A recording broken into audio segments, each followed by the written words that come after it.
Зачем столько войн и насилия? Зачем столько евреев? Зачем столько истории? Роскошь путника.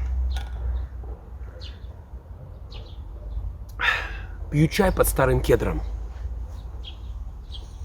с ароматом хвои.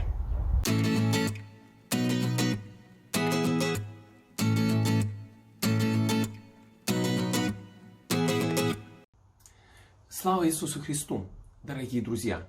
Меня зовут отец Андрей Буйнич, а вы смотрите плейлист о катехизисе, католической церкви.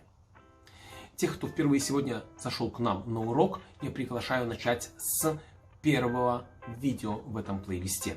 А всем остальным добро пожаловать! Сегодня мы продолжаем тему, которую уже начали в предыдущем уроке. А именно, мы продолжаем говорить о Священном Писании. И сразу же хочу обозначить те темы, которых мы сегодня коснемся, с которыми попробуем сегодня разобраться. Во-первых, в общих чертах мы узнаем о том, что такое священный канон. Далее выясним, что божественное, а что человеческое в Священном Писании.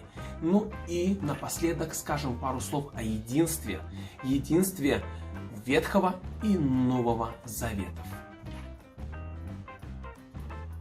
Библия, канон и священная история. Думаю, что почти каждый, кто смотрит меня, может ответить на вопрос, что такое Священное Писание. Но все же освежим нашу память замечательной формулировкой из катехизиса «Христос наша Пасха». Бог в своем провидении предусмотрел передачу своего откровения также и письменно. Это давало возможность сохранять откровение нерушимым и передавать его из поколения в поколение на протяжении истории человечества. Слово Божие было записано людьми, вдохновленными Богом в Библии, которую мы называем Священное Писание. Конец цитаты. Итак, Библия – это антология текстов, сбор книг, в которых записано божественное откровение. И часть книг формирует Ветхий Завет, другая же часть книг формирует Новый Завет. Библейские тексты написали люди на протяжении столетий. Но эти люди были вдохновлены Богом, и поэтому мы говорим, что автором Библии является Бог. Канон Священного Писания, библейский канон, это совокупность книг, которая та или иная конфессия признала боговдохновенными. В нашем случае мы говорим о каноне, принятом в католической церкви. В каноне следует выделить группу книг, которые были признаны боговдохновенными чуть позже, чем все остальные книги. И вот такие книги католическая церковь называет второканоническими, а Русская Православная Церковь и неопротестанты называют неканоническими или апокрифами. Это значит, что РПЦ и протестанты не считают, что упомянутые книги были написаны под воздействием, под вдохновением Святого Духа. Я не буду подробно перечислять все книги, которые входят в католический библейский канон, хотя бы потому, что в открытом доступе есть подробная информация на эту тему. И тут же я хотел бы в общих чертах обозначить содержание Ветхого Завета и Нового Завета. Если сделать это кратко, то можно сказать, что Ветхий и Новый Завет раскрывает священную историю, которая является историей спасения человечества. У тех, кто только начинает приобщаться к христианству, может возникнуть вопрос: но что же такого рассказывает Ветхий Завет? Почему история израильского народа важна для нас, христиан? Вот же дело в том, что Ветхий Завет – это не просто история избранного народа, но это история спасения человечества. Так, Ветхий Завет показывает, каким образом Бог подготавливает человечество для прихода своего воплощенного Сына. Конституция Dei Verbum Второго Ватиканского собора называет эту подготовку педагогическим попечением спасительной любви Божией. А катехизис католической церкви подхватывает эту мысль таким образом.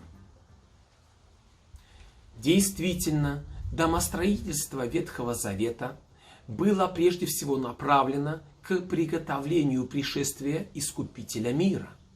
Книги Ветхого Завета, хотя в них есть вещи несовершенные и приходящие, свидетельствуют о божественном педагогическом попечении спасительной любви Божией. Конец цитаты. В свою очередь, Новый Завет рассказывает нам об этом воплощении и содержит откровение, которое нам передал Бог через своего воплощенного единородного Сына Иисуса Христа и Его апостолов.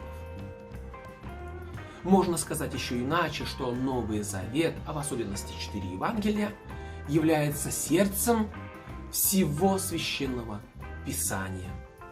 Так как рассказывают нам о земной жизни Иисуса Христа, передают Его слова и повествуют о Его поступках. Иначе говоря, они, Евангелия, составляют первостепенное свидетельство о жизни и учении воплотившегося Слова нашего Спасителя. Божественное и человеческое в Святом Писании. Чуть ранее я упомянул, что Библию писали люди, но поскольку делали они это по вдохновению Святого Духа, то мы говорим, что ее автором является Бог. Этого не может быть! Это же великая книга предсказаний!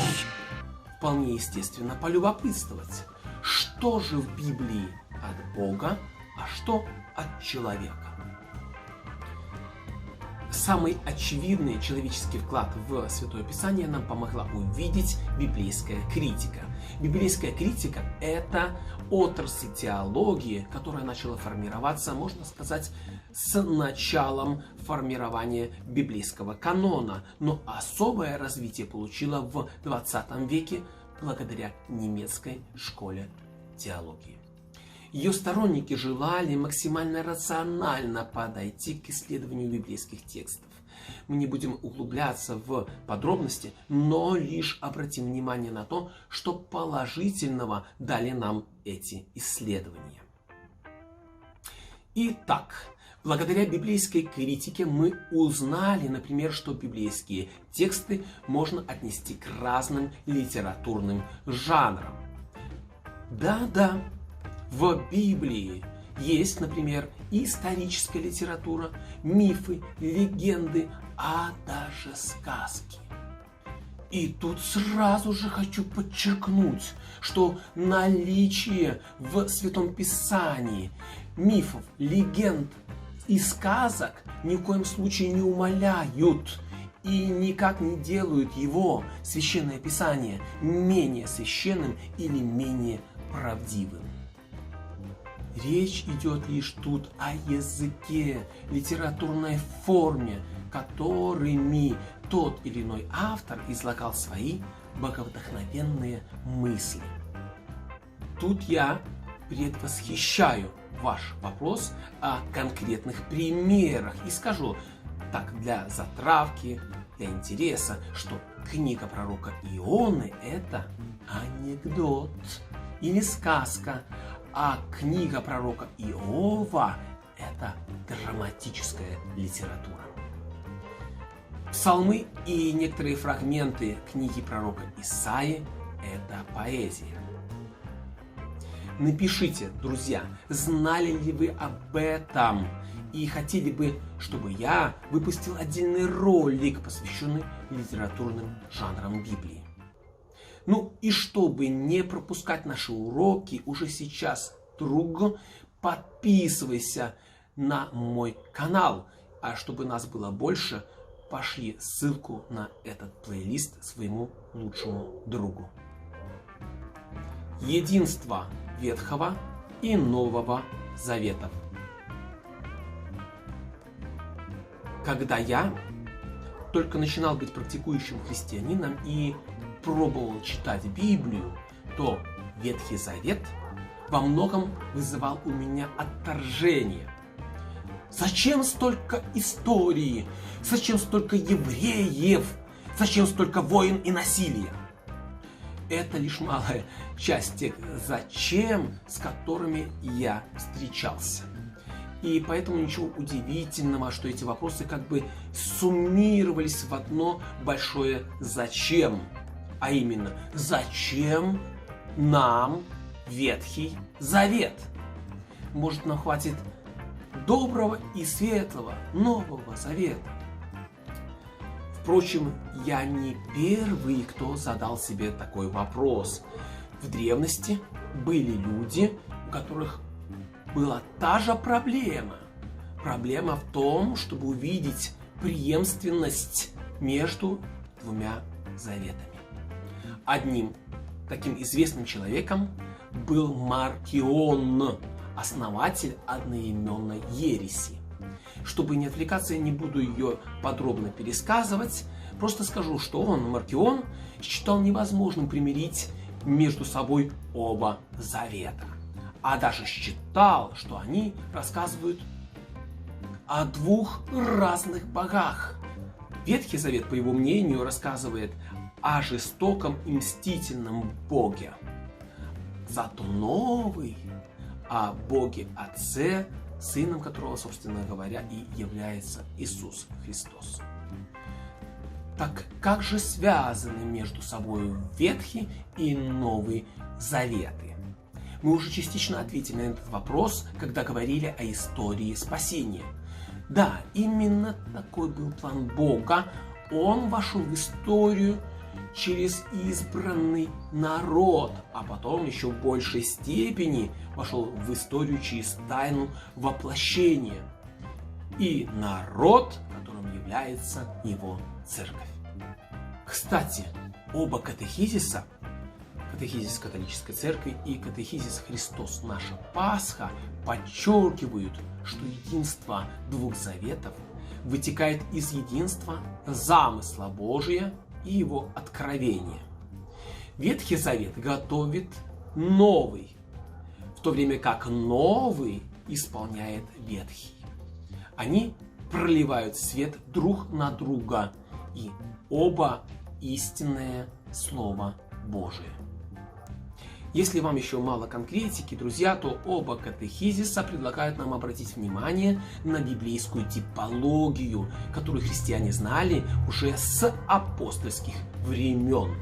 Библейская типология – это способ чтения Библии, когда мы в героях и событиях Ветхого Завета видим прообразы героев и событий Нового Завета.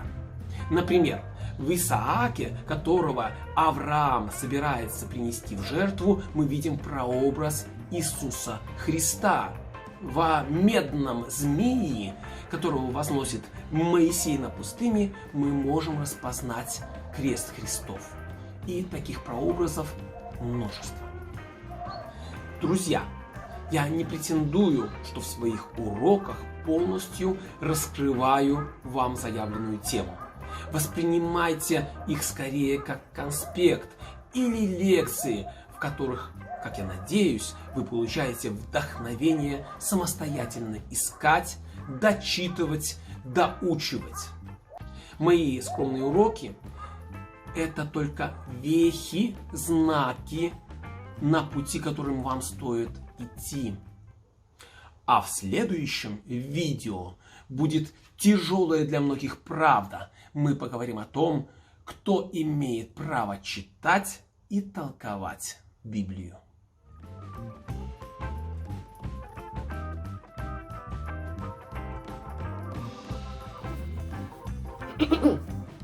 Дело в том,